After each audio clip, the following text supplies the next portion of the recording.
essa ideia, para mim, é a que mais faz sentido em agachar descalço.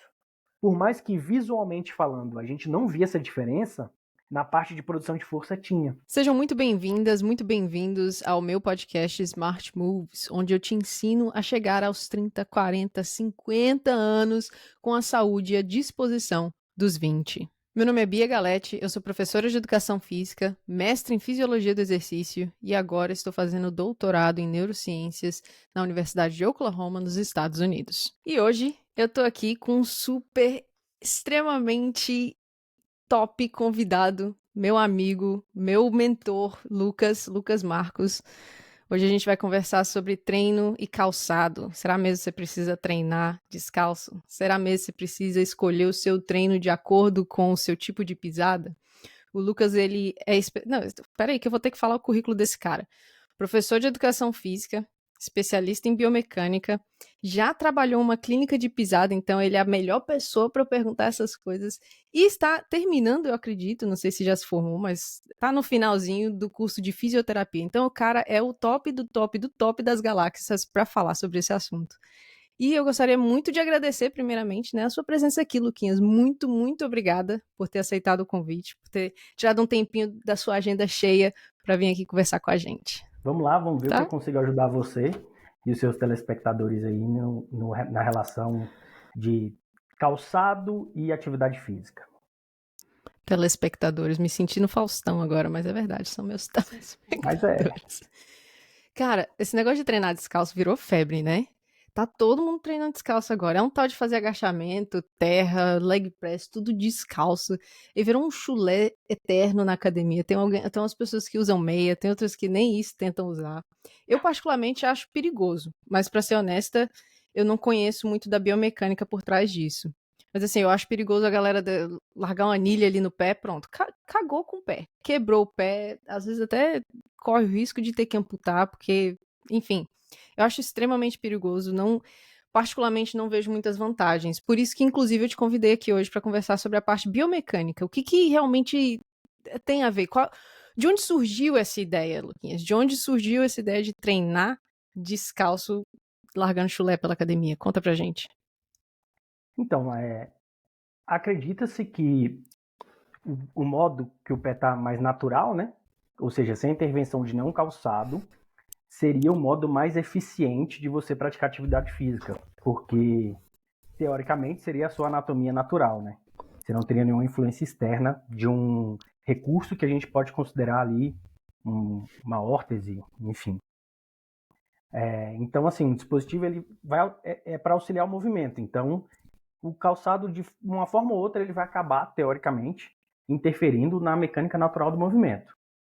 Porém, essa ideia surgiu conforme a galera foi praticando, ganhou um pouco de força, né, devido aos praticantes que incentivaram as pessoas a fazer descalço. Só que de fato não, assim, não tem muita fundamentação, é baseado nessa prática achista de que agachar descalço vai te ajudar a produzir mais potência, mais força e que o movimento vai fluir de um eixo mais natural possível. Entendi, mas você sabe quais são os benefícios nesse sentido? Seria só mesmo essa questão da potência? Porque eu até li alguns estudos, sabe? E os resultados são bem controversos. Tem uns estudos que realmente mostram um aumento de potência, tem uns estudos que falam, não, essa porcaria aí, entre treinar descalço e treinar com calçado flat, dá no mesmo. Tem algum. Eu já ouvi falar também que pode ter benefícios em aumentar a força dos músculos do pé. Isso é verdade, não é? Conta pra gente. Não, de fato que assim, a musculatura intrínseca do pé, quando você está com o pé sem o auxílio do calçado, ela tem que funcionar da maneira mais natural possível. Então, sim, de fato, tem essa interferência. Como o seu pé está sem a influência do apoio do tênis, principalmente na parte do arco plantar medial, nessa curvatura do pé da parte de dentro, essa musculatura teria que ser mais utilizada. Só que, já que você quer trabalhar essa musculatura especificamente falando, é melhor fazer exercícios específicos para ela. E assim, se ela não tiver forte o suficiente para aguentar, dificilmente com a carga do agachamento ela vai se fortalecer, né? Mas basicamente isso. E em relação ao calçado aí vai depender muito, porque assim, vai ter alguns calçados que têm um excesso de amortecimento. E, de fato, eles vão atrapalhar a produção de potência. É assim, mas vai ter que ser um calçado totalmente inadequado para a prática, né? Então, vai ser mais ou menos para essa linha. Mas, assim, um calçado clássico não aparenta ter uma diferença significativa de fazer ou não. A diferença da biomecânica vai em relação mais à questão da altura da plataforma. Quanto mais elevado o seu calcanhar tiver do solo, ele vai estar mais em flexão plantar. Então seria aqueles tênis de corrida com saltinho? Ou aqueles da parte dos powerlifters, né? Eles usam um tênis com taco, que levanta um pouquinho o calcanhar. Isso vai facilitar com que o seu pé tenha que fazer uma dorsiflexão menor. Consequentemente, o teu joelho vai ter que se adaptar a fazer uma maior flexão e para o teu tronco se manter numa posição um pouco mais inclinada à frente. Então, você compensa uma falta de mobilidade no tornozelo, usando essa elevação. Só que se você tem uma mobilidade no tornozelo preservada e boa, aí não faz sentido usar. Então é só Mas também mais... Diga. Seria mais para um período de adaptação, né? A ideia não é usar isso para sempre, a não ser que você for um atleta de alto rendimento, que aí vai fazer sentido. Mas aí não é o caso da maioria das pessoas que tem feito isso ultimamente, né? Mas realmente eu ia perguntar sobre isso, você acabou falando da questão de ser uma fase de adaptação. Não é algo que você deveria fazer para sempre, né? É algo que, assim, tá com muita dificuldade, vamos melhorar isso aqui, vamos colocar esse saltinho enquanto você trabalha na mobilidade de tornozelo. Quando a mobilidade de tornozelo estiver top, aí você tira o saltinho e começa a fazer o agachamento como deveria ser feito, né? Mas se tratando, assim, do longo prazo, nessa questão de mobilidade, nessa questão de melhorar a amplitude, talvez, do movimento, tem algum estudo ou alguma evidência que demonstra que é melhor para o ganho de massa magra? Por exemplo, num agachamento, num deadlift, que é o terra, né? Tem alguma evidência mostrando aí que é melhor para ganhar massa magra treinar descalço?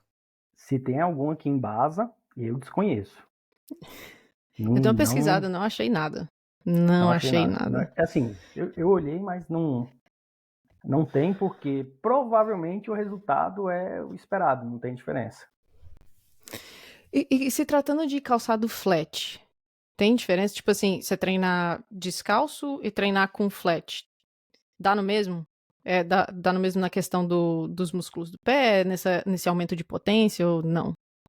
O calçado flat descalço não tem muita diferença. Assim, o ideal é que você procure treinar com calçado mais flat do que com calcanhar elevados, de corrida clássico, porque ele seria o mais próximo do natural possível. Então, assim, você corrigiu aquele encurtamento na articulação do tornozelo, e aí você passa para o calçado flat, que, enfim, o pessoal treina com All-Star, aqueles calçados Vans, aqueles calçados com solado bem reduzido.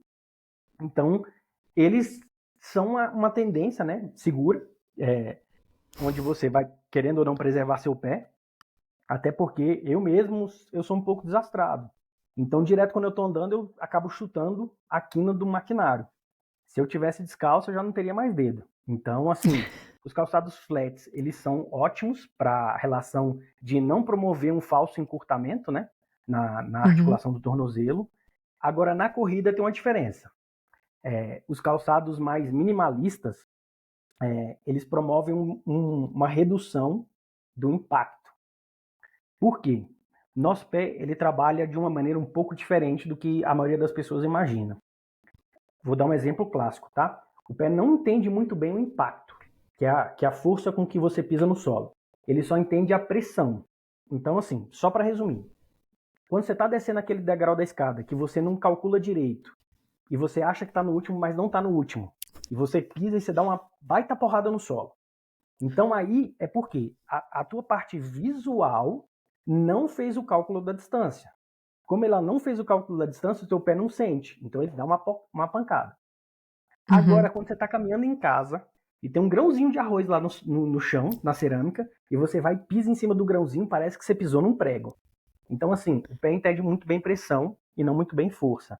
Então, calçados que têm muito amortecimento, a tendência do pé é entender que está tudo certo, porque não tem pressão em cima dele. Então a força pode estar muito alta, mas o teu corpo ele não consegue captar de uma maneira muito eficiente, vamos dizer assim, essas diferenças. Então para a corrida, hoje entende-se que quanto menos intervenção, você vai correr de uma maneira com menor impacto. Entendi. O impacto, né, na corrida, só para deixar claro, o impacto é uma das coisas que mais, como é que se diz?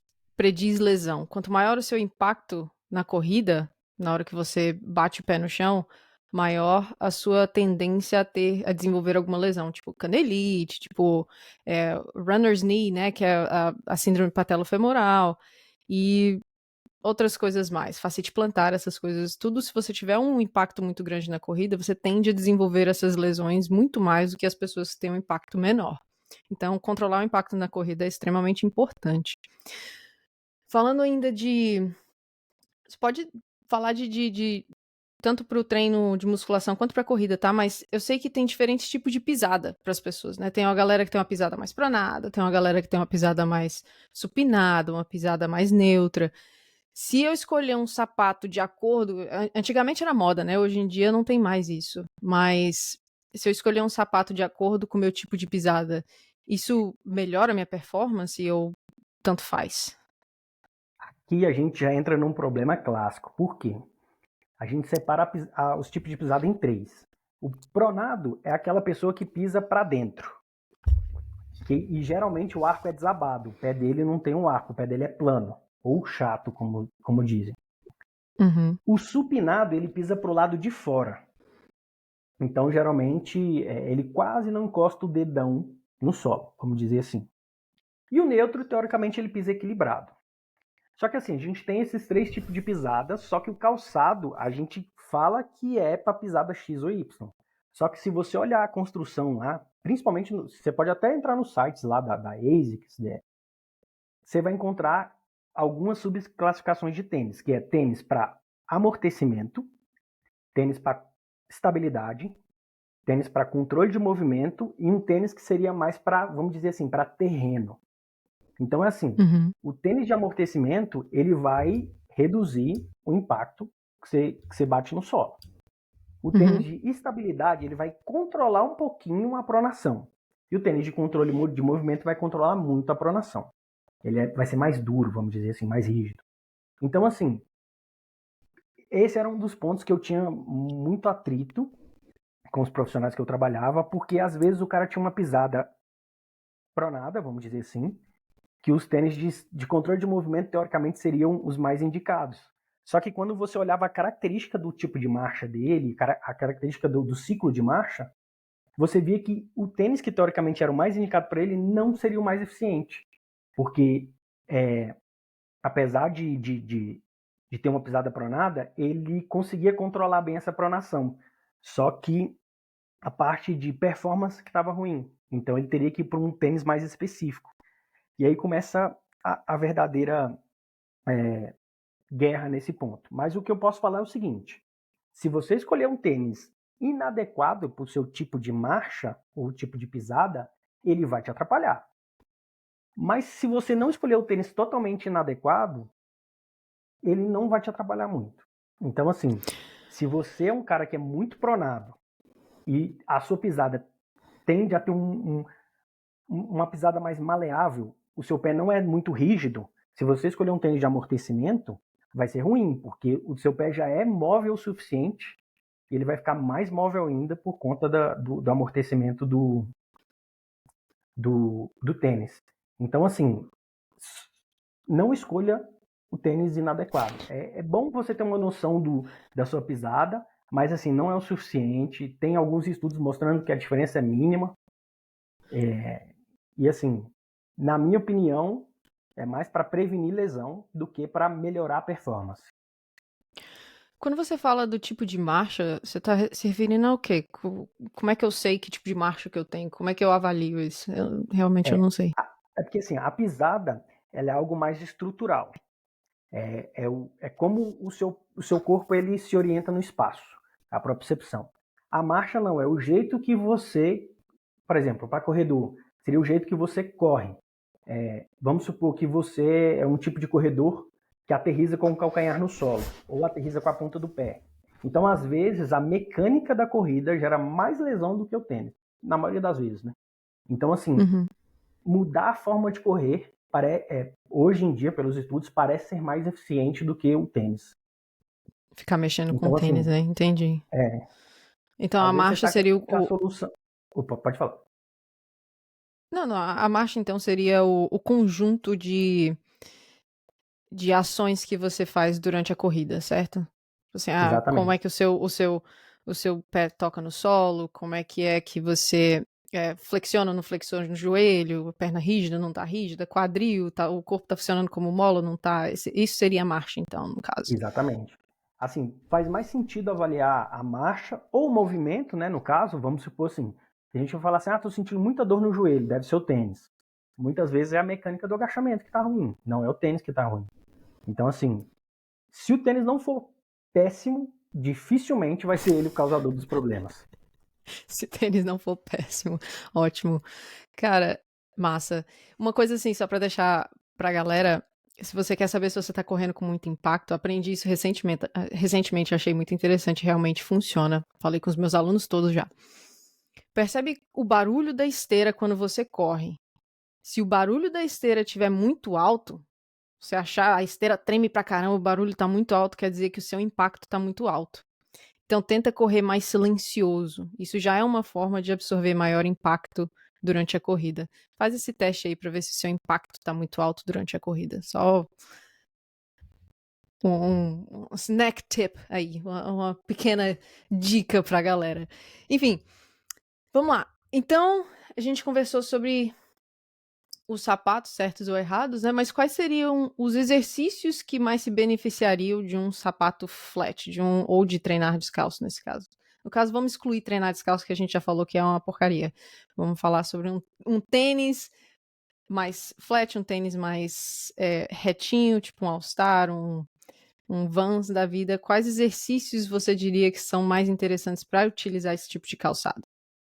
Ó, Da musculação. basicamente, todos os exercícios que são similares ao agachamento, né?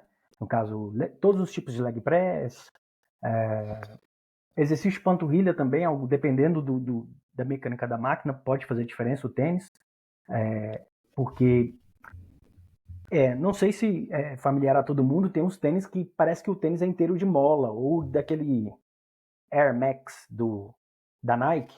Então, assim, se você tem um tipo de distribuição de força do pé desigual, por exemplo, se você é pronado e joga muito peso pro dedão, quando você pisa nesse dispositivo do tênis que é muito móvel, ele vai deformar ainda mais para o lado que você já tende a fazer mais força.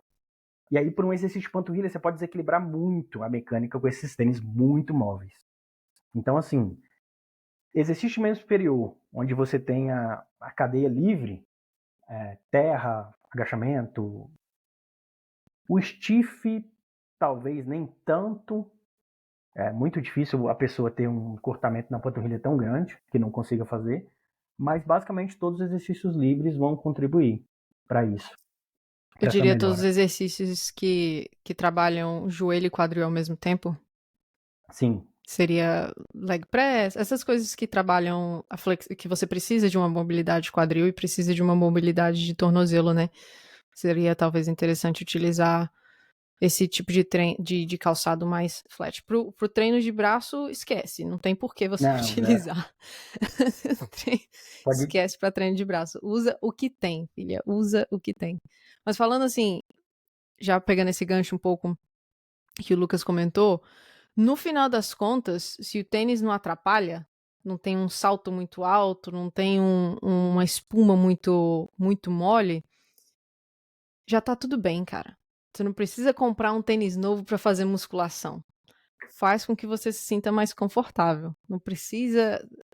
Não fica com essa neura de que o sapato é tão importante assim, porque não é no final das contas. No final das contas, o que é mais importante é você fazer um exercício com qualidade. É você tá com a carga adequada, você tem uma boa amplitude de movimento, boa mobilidade de quadril, de tornozelo e etc.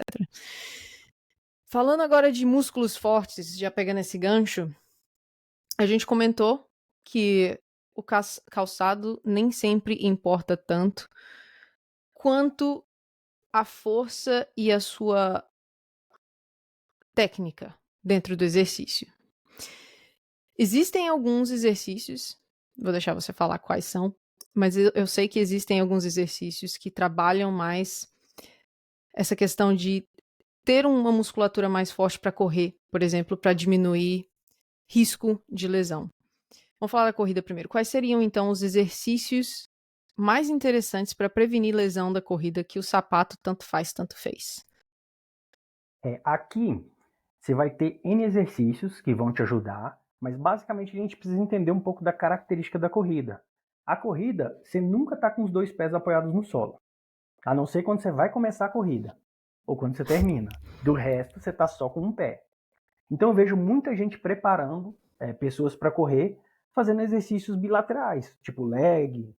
O agachamento é ótimo, mas assim, você tem o búlgaro, você tem outros exercícios que trabalham essa parte unilateral. E a corrida, ela trabalha no desequilíbrio. Então você precisa treinar no desequilíbrio. Então assim, você precisa fazer esse tipo de adequação. Você precisa fazer muito exercício unilateral. Outra coisa também que Meus alunos geralmente... odeiam exercício unilateral. Eu também não gosto. Demora o dobro do tempo para terminar. Eu sou prático, eu gosto de terminar rápido. Mas assim, não tem para onde correr. Você precisa dessa estabilidade. Exercícios bilaterais, o quadril fica muito confortável. Você precisa gerar um desconforto nele. Senão a corrida vai gerar esse desconforto em você e você vai sentir. E quando você sentir, você vai sentir falta dos exercícios unilaterais. Uma outra característica da corrida em relação à lesão e a treinamento é que a corrida é um exercício que a gente classifica ele como excêntrico. Que é o seguinte, no exercício tem 2 fases. Uma que você está contra a força, ou seja, que você empurra o movimento, e uma outra que você basicamente retorna à fase inicial. Então, quando você cai no chão, é o seu peso, a gravidade empurrando o seu corpo no solo. E aí você tem que reagir a isso para dar um novo ciclo de passada. Então, assim, quando a gente começa a entender isso, a mecânica clássica também de ficar só empurrando e voltando peso não é a mais indicada para corrida. Você precisa treinar um pouco de exercícios com saltos. Não um volume alto, tá? Volume baixo, mas você precisa tolerar o seu corpo a suportar mais esses exercícios de impacto. Então, Exercícios adequar pliométricos, isso... né? Exatamente. Exercícios que a gente faz basicamente saltos. Ou às vezes nem é salto, é só aterrissagem. Você sobe no step, faz um afundo caindo no chão. Você precisa treinar seu corpo para cair. Basicamente isso. Para suportar essa ação excêntrica da corrida, né? Ação excêntrica, para quem não sabe, é um termo muito comum hoje em dia para ação excêntrica é a negativa do exercício. É você trabalhar a parte negativa do exercício. Quando o seu músculo está alongando com a carga. A carga força o seu músculo a alongar e você segura aquela tensão, digamos assim. Essa é a parte excêntrica do exercício. E realmente isso é uma parte muito importante dentro da corrida, principalmente se você quer evitar dores no joelho. Vamos ser bem honestos aqui, porque dor no joelho ninguém merece, ninguém merece. Voltando pro tipo de tênis, a gente conversou sobre o tipo de tênis que é melhor para musculação. E qual seria o melhor tipo de tênis para corrida? Você tem alguma marca que você acha interessante, algum aspecto, sei lá, algumas características do tênis para a pessoa olhar e falar, esse aqui deve ser legal, esse aqui não deve. Eu, particularmente, vou falar de mim, só para te dar uma ideia. Eu sou fã da Brooks, dos tênis da Brooks, porque eles são muito, assim, são leves para corrida e eles têm uma absorção legal do impacto. E eles não são, tipo, um saltão muito alto. Ele é bem... Depois eu te mostro, você já deve conhecer. Mas, Esse enfim, eu não eles conheço, não. são... Eles deixam o pé mais flat, sabe? Só que ainda assim com aquele amortecedor para correr. E são leves. Nossa, eu sou apaixonada nesses tênis. Inclusive pedi outro de Natal, porque, né, todo ano é interessante que você troque seu tênis de corrida. Mas conta pra gente, tem alguma característica, alguma coisa interessante que você acha que a pessoa deve olhar na hora de escolher um tênis para corrida? Eu vou dar o meu relato pessoal e já explicar o contexto, porque o meu caso é o caso, assim, que teoricamente é o que funciona. Então, assim, eu tenho uma pisada neutra e sempre tive problemas de lesão com corrida, sempre.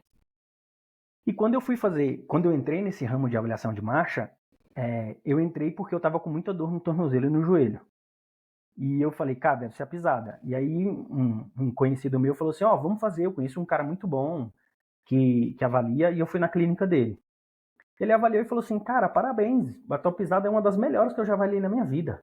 Mecânica ótima, perfeita. E eu falei, cara, e agora? Como que tá perfeito se eu sinto tanta dor? E aí, assim, teve um outro exame que eu fiz, né, que ele detecta força, e eu vi que eu jogava muita força para o calcanhar. Como eu sempre estava de tênis, o meu pé perdeu a capacidade de entender pressão. Então, para corrigir isso, eu tive que começar a correr descalço, na grama e na areia. E aí eu vi o tanto que eu estava correndo errado, porque meu calcanhar doía muito, muito, muito. Então, assim, eu comecei a investir em tênis e não adiantou nada. Comprei tênis cada vez mais caros, enfim, e não resolveu. Quando eu comecei a correr descalço, não porque correr descalço é teoricamente bom, mas correr descalço iria corrigir o meu problema, meu pé entender que estava ruim. Depois que eu fiz isso, eu comecei a investir nos tênis um pouco mais caros. E, para ser bem sincero, hoje eu opto por escolher uma marca que chama ASICS, porque ela tem um amortecimento bom e é um tênis leve. Porque o meu maior problema é o amortecimento. Eu piso muito forte no solo. Então, para mim, especificamente falando, essa é a melhor. Mas o melhor tênis que eu já tive, que eu já usei, que eu mais gostei, e quando ele acabou, eu fiquei, nossa, ele Quase podia ter durado chorou. mais um pouco. Era um Mizuno falsificado da feira. Perfeito. Sério? Melhor tênis que eu já tive. Melhor tênis que eu já tive. E assim, tem alguns estudos também que mostram uma diferença muito significativa entre tênis falsificado e original. Mas no geral, Sério? as marcas que eu recomendo é o seguinte. Tem tênis que é para passear, bonitinho. Tem tênis que é para fazer atividade física. Então, assim, antes de ver, tênis que tem muito amortecedorzinho, muita molinha, corre. O tênis que ele tem um solado um pouco mais básico, um EVA um pouco mais... Você vê que ele é inteiro, ele não tem tanta curva e nem tanta inclinação, ele é melhor. Tem também uns tênis que ele é tipo um formato de canoa. Se vocês lembrarem, a canoa ela é arredondada nas bordinhas, né? Que teoricamente ele Hum. vai facilitar, ele vai funcionar como se fosse uma gangorra, assim, no pé. Eles também vão acabar acelerando algumas fases da marcha, também não são o mais indicado. Então, eu escolheria um tênis básico, a característica desse que você me descreveu, com menos intervenção possível, e que seja um tênis de praticar esporte, não um tênis de sair. Porque hoje o que você mais vê é aqueles Wave Creation, Prophecy. Tem umas marcas de tênis que ele é muito bonito, mas não é para atividade física. Não é pra corrida, no caso, né? Mas É, talvez uma musculação não seja tão problemático, né? treinar membro superior até de salto alto você pode ir. Aqui nos Estados Unidos é muito comum você ver a galera de calça jeans. Não sei se é porque esquece de trazer a roupa na coisa ou se é naive mesmo, que Cara, não sabe o que mas é fazer atividade assim, física, mas enfim. Você comentou sobre correr na grama. Eu fiquei curiosa. Por quanto tempo, assim, é a corrida na grama? Você chega lá e faz 1 quilômetro na grama? Ou você chega lá e não. faz, sei lá, 5 minutinhos na grama? Como é que funciona esse treino na grama aí? Que agora eu vou fazer também, que eu tô a fim de entender melhor. Basicamente, eu decidi, pelo tipo de atividade que eu fazia, que eu queria voltar a jogar futebol, a dar tiro seguido de caminhada, como se fosse um treinamento intervalado. Então, assim, Entendi. o impacto que você gera no solo caminhando é diferente do que você gera correndo. Então, assim, se você tem assim, você vê que o seu calçado desgasta diferente, você vê que seu calçado fica muito deformado com o tempo, provavelmente você está com essa disfunção de força. Ah, mas eu não sou um corredor. Eu só faço uma corridinha ali de leve, só para manutenção de saúde, faço caminhada, faço esse tipo de coisa. Faça só caminhada, mas não é muito tempo, tá? Não chega a ser um treino aeróbio, é um treino proprioceptivo. Então ele é neural. Precisa de pouco estímulo. Eu usava, se eu não me engano, 10 minutos de treino. Só que alternando entre corridas e caminhadas. Mas geralmente, quando eu estava no início, eu só fazia 5 minutos. Porque doía demais a sola do pé. Demais, demais, demais. E aí, Entendi. quando você já começa a sentir muita dor, tá na hora de parar. Então você acha que fazer aqueles educativos para corrida de absorção de impacto, que são aqueles saltinhos para frente, né, para absorver o impacto e tal, fazer na grama seria interessante, né? Ótimo. Eu tô com um Pra aluno que ele parte... sente. Diga. Pode falar, não, pode ir, pode ir. Eu ia falar que eu tô com um aluno que ele tem muita dor no pé na hora que ele corre. E o interessante é que ele comentou que a dor dele piora quando ele corre mais devagar. Eu acredito que seja por conta do tempo o tempo de contato com o solo, que é maior quando você corre mais devagar. Enfim, vou conversar com ele, fazer uns educativos na grama, talvez ajude, né? Eu passei pra ele exercícios pro pé, que eu já li que ajuda na questão da corrida, prevenção de lesão e tal. Que ele tem a fascite plantar, só que não é. Eu acho que o problema dele é anatômico, sabe? Porque ele reclama disso desde que ele era pequeno, desse problema no pé. Enfim, só comentando que eu vou pensando alto aqui que eu vou passar uns educativos pra ele na grama. Provavelmente o caso dele é mais patológico e estrutural, provavelmente. Ou seja, a mecânica natural dele já está tendenciosa a gerar uma sobrecarga na fáscia. Os exercícios são muito bons a longo prazo, vamos dizer assim, mas de novo eu entro na fase de que se você precisa correr, você precisa treinar especificamente os gestos da corrida. Então, para ele, os saltos descalço poderiam promover essa melhora. E alguns exercícios de pliometria também, né? Pode preparar o pé dele para sofrer uma sobrecarga maior. Eu, durante essa minha fase de treinar corredores, teve uma frustração só. Uma aluna que eu não consegui de maneira nenhuma reabilitá-la para a corrida. Ela tinha uma inflamação no periósteo da tíbia, da fíbula, que são os ossos ali da canela, e do fêmur, que é o osso da coxa. Então, assim, ela chegou a ter uma fratura por estresse na tíbia, na fíbula e no fêmur, correndo. Ela começou a correr, aí sentiu muita dor, não conseguiu mais caminhar, ligou pro esposo dela veio pegar ela de carro no parque, levou para o hospital, quando bateu o raio-x, estava lá, N fraturas por fissura. E toda Caraca. vez que a gente fazia o processo de reabilitação, fazia o processo de fortalecimento, quando ela ia voltar a correr, voltava a lesão. E de fato, a estrutura dela não suportou a corrida. Foi um caso que realmente para mim foi frustrante. Foi a única pessoa que eu não consegui reabilitar para voltar a correr. Então, acabamos escolhendo yoga para ela acabou se adaptando bem, mas ficou essa dica. Nem sempre a tua estrutura vai estar apta para fazer uma atividade física específica. Às vezes você quer muito fazer, só que o seu corpo não tolera. Então, assim, ela precisaria de um trabalho além do meu, ela precisaria de um trabalho multidisciplinar, que na época não tinha acesso, mas a corrida gera muito impacto.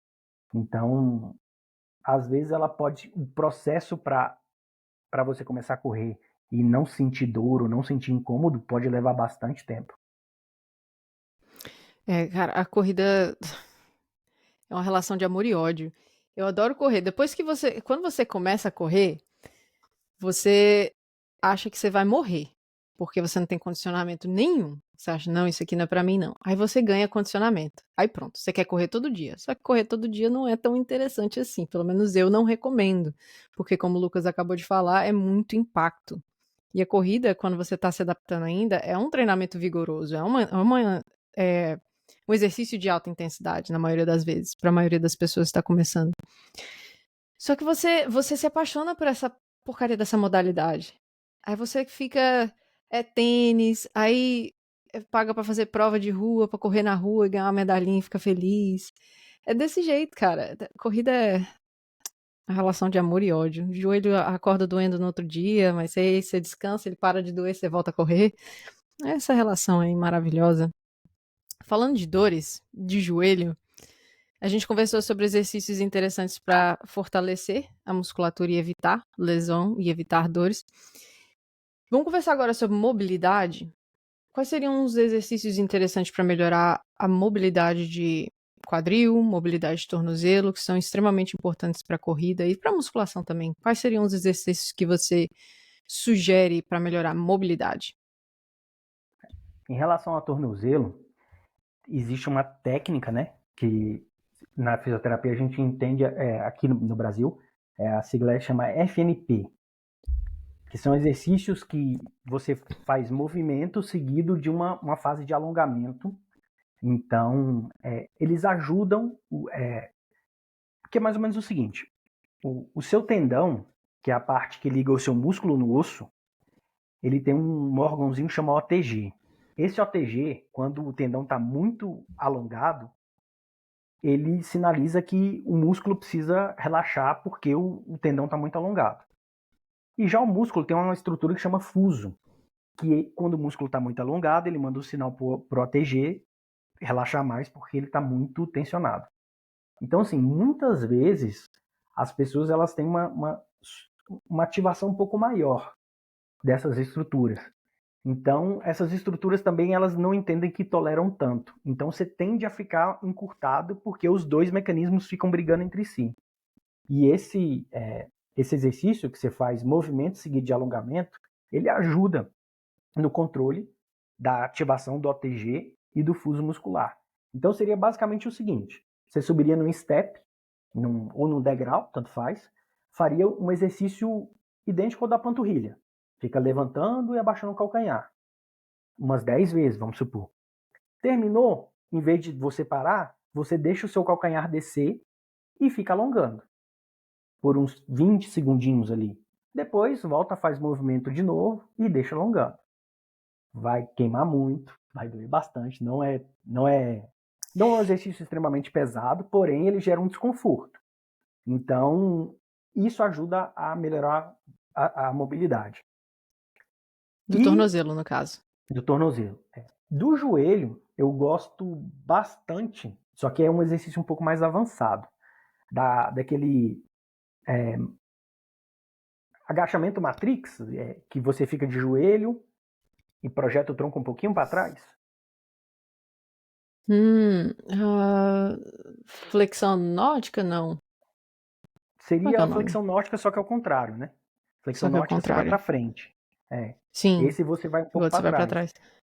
Como o joelho já está numa flexão muito alta, porque você está de joelho no chão, e você projeta o tronco para trás, você consegue melhorar esse ganho de mobilidade. E, além de tudo, melhora muito a resposta do reto femoral em relação ao alongamento, que na corrida é muito importante quando você está naquela fase que o seu pé vai lá para trás. Então, quando sua perna vai lá para trás, o reto femoral alonga muito. E, por exemplo, lesão do jogador de futebol. Joga a perna lá atrás para dar o chute e sente a parte da frente da coxa. Geralmente o reto femoral, que sofreu uma tensão muito grande. Então, ele ajuda bastante nesses dois mecanismos. E quadril, a gente vai para os alongamentos mais básicos, aquele borboleta, né, que aqui a gente chama, que você cola uma sola do pé na outra, deixa suas pernas abertas, ajuda na mobilidade de quadril, até mesmo aquele sentar e alcançar ajuda bastante na mobilidade de quadril. É mais simples. De posterior de coxa também, né? O sentar e levantar, não. Exatamente. O de sentar e alcançar. Eu gosto de passar para os meus alunos que eu acho que é um exercício de mobilidade muito interessante, que trabalha tornozelo, joelho e quadril ao mesmo tempo, e ainda salva um pouquinho de tempo dentro do treino de musculação. Eu peço para os meus alunos, geralmente, fazerem um aquecimento do agachamento fazendo isometria. Então eu peço para eles, vocês vão descer só com a barra ou só com o halter na mão e vão segurar de cócoras 3 a 5 segundos na maior amplitude que vocês conseguirem. E depois sobe. E faz isso umas 10 vezes. A galera conseguiu melhorar bastante a mobilidade de quadril e de tornozelo nesse exercício. Também de joelho um pouquinho, mas mais de quadril e tornozelo. Tinha um aluno meu que ele não conseguia fazer o agachamento profundo. Eu falei, você vai fazer esse aquecimento aí. Você vai ficar segurando lá embaixo, na maior amplitude que você conseguir, antes de iniciar o seu treino. Fazer umas 10 repetições, 10 a 15 repetições, 3 a 5 segundos por cada repetição. Você fica lá. Vai lá. Pouca carga, quase nada. E ele melhorou. Hoje em dia ele consegue fazer agachamento profundo. Tá forte, menino. Tá bem forte, menino. Esse aí esse método que você usa é uma variação do FNP, entendeu? É muito Uhum. interessante esses exercícios de contração e relaxamento seguido de um alongamento. O corpo, você meio que não vai na mecânica clássica só de puxar, alongar e ficar sentindo dor. Ele, ele não entende muito bem e acaba tendo um ganho de mobilidade excelente. Excelente. Show de bola. Tem mais alguma coisa que você trouxe pra falar com a gente? Que eu tô fora, eu tô sem perguntas já. O que eu queria falar mesmo era só mais da parte de propriocepção, da questão da mecânica do pé, né?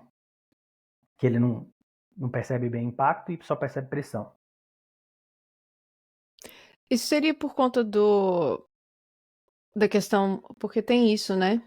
A questão da rede neuronal de neurônios, como é que, esqueci o nome em português, meu Deus. Sensitivos? Isso, dos que tem, enfim, sense the touch. Seria porque no pé É, você tem menos conexões, né? Por isso você sente mais a é, pressão do que realmente o impacto? e também tem a questão que é a parte da pele mais espessa, né? Então, Depende da pessoa, porque entra. tem uma galera com pé fininho, ah, tem é, uns com pé de teo- pedreiro. teoricamente é para ser uma parte que tem muito tecido cutâneo, né? Comparado com as demais. Então, é basicamente vamos dizer assim, uma característica anatômica do pé mesmo, dele não conseguir entender muito bem essa parte do impacto. E ele também tem, assim, na maioria das pessoas, a área de contato do pé é um pouco alta, né? Só entende impacto, assim, muito claro quem tem pouca área de contato. O pé da pessoa é muito cavo e por ter uma curvatura muito alta, né?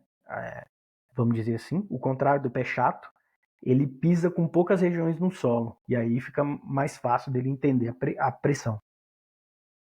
Entendi. O treino descalço, então, melhoraria isso? Tipo, como você falou do treino na grama, Falta essa.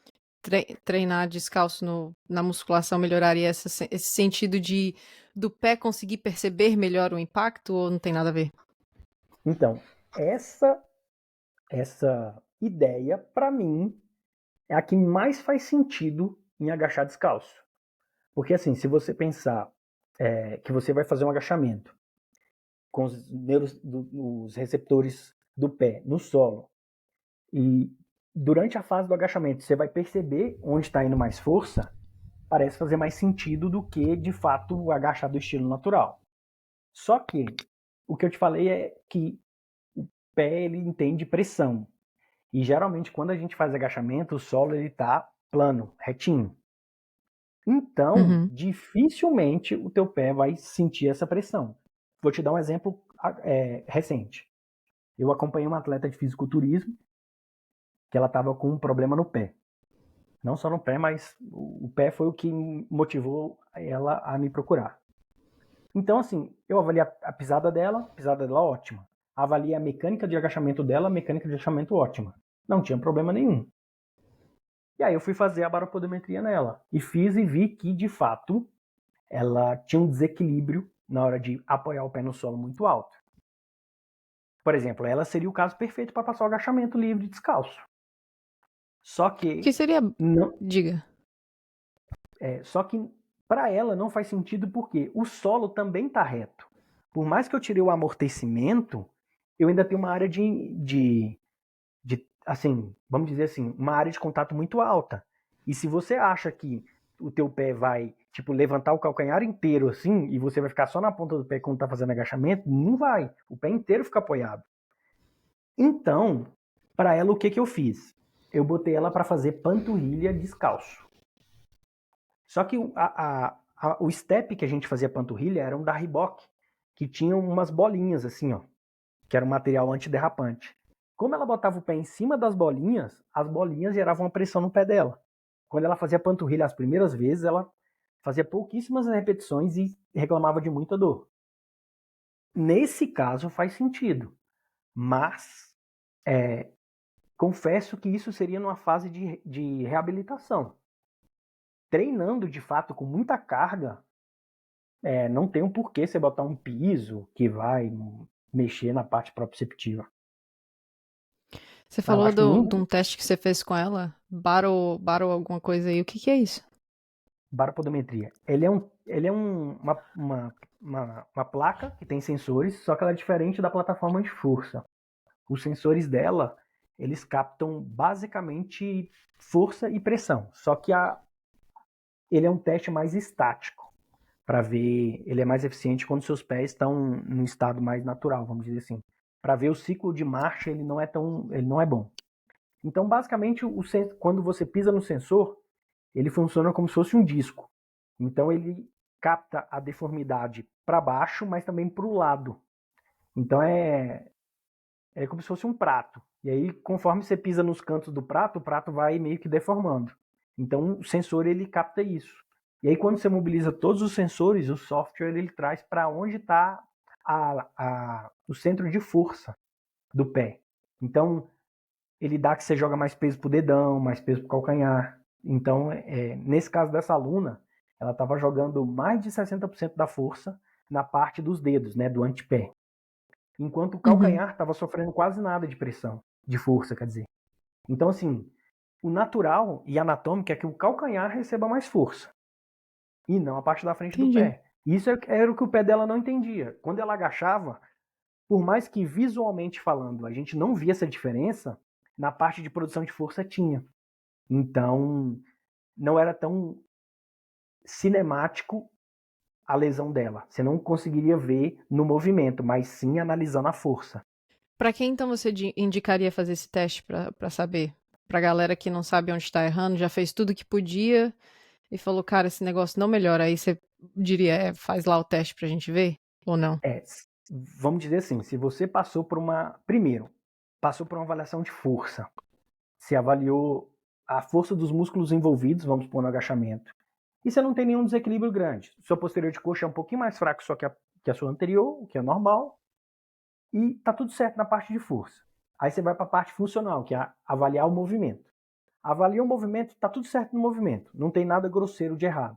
Aí você, partindo disso, você vai para a baropodometria. Porque se não tá na diferença de força muscular, não tá na parte cinemática, provavelmente está na força que você está aplicando no solo. Deve estar ruim em relação a e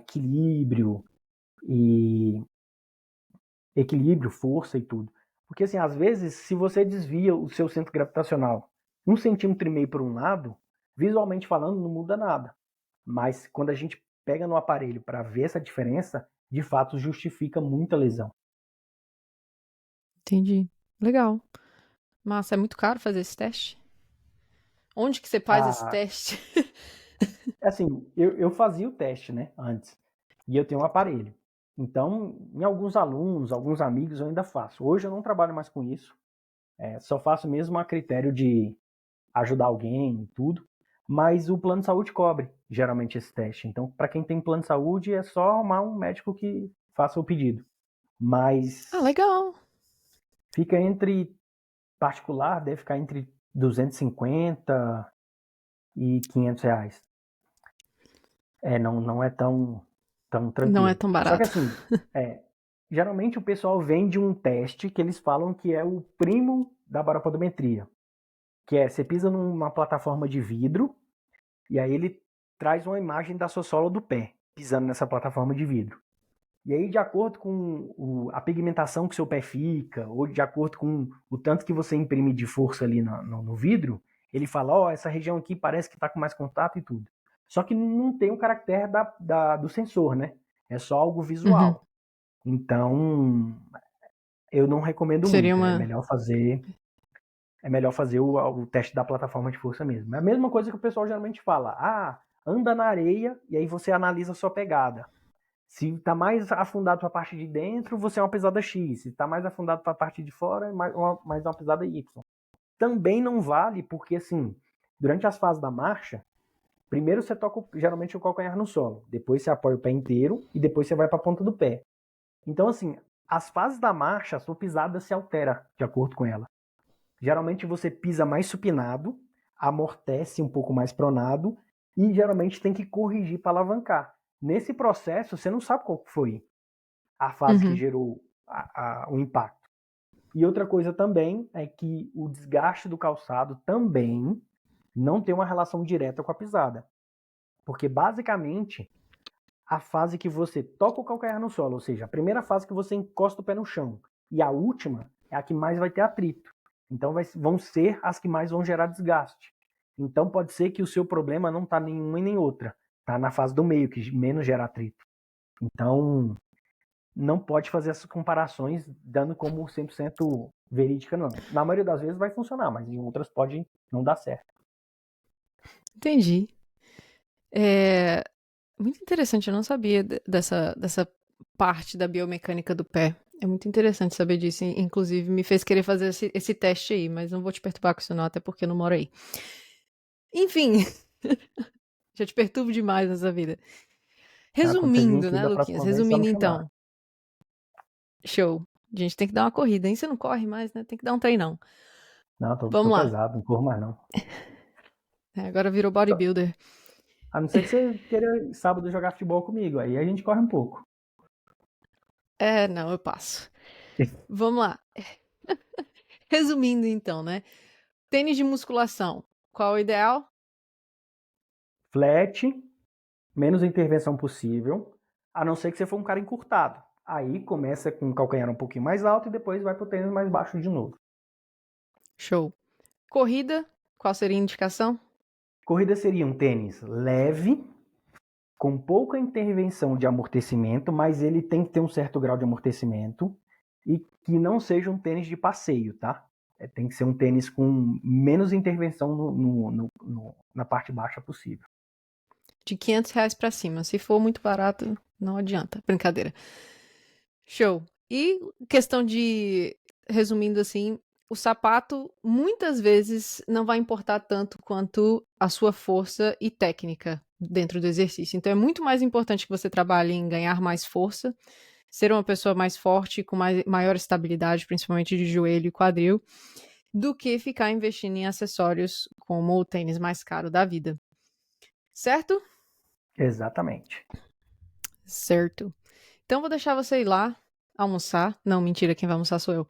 Então vou deixar você ir lá, curtir o seu sabadão. Muito obrigada pela participação, Luquinhas, de verdade. Valeu mesmo você ter tirado esse tempinho. Eu aprendi bastante hoje, porque realmente era um assunto que eu nunca pesquisei a fundo e é muito interessante escutar um profissional da área e um especialista em pisada falando sobre isso. Então te agradeço demais por você ter vindo aqui. Muito obrigada mesmo. Que isso, precisando é só chamar. Show. Eu vou deixar o contato aqui do Lucas aqui embaixo. Ele geralmente tem a agenda cheia, então não sei se você vai conseguir a atenção dele, mas de toda forma eu vou deixar o contato dele aqui embaixo, o Instagram dele, caso você queira seguir ele. Não é muito bom de postar as coisas não, mas vamos ver se ele melhora nesse ano de 2024. Tô devendo. Mas ele é um cara que, cara, treinador top mesmo. Por mim, o melhor de Brasília. Show. Muito obrigada, Luquinhas. Valeu mesmo. E a gente se vê na próxima. Claro, sempre.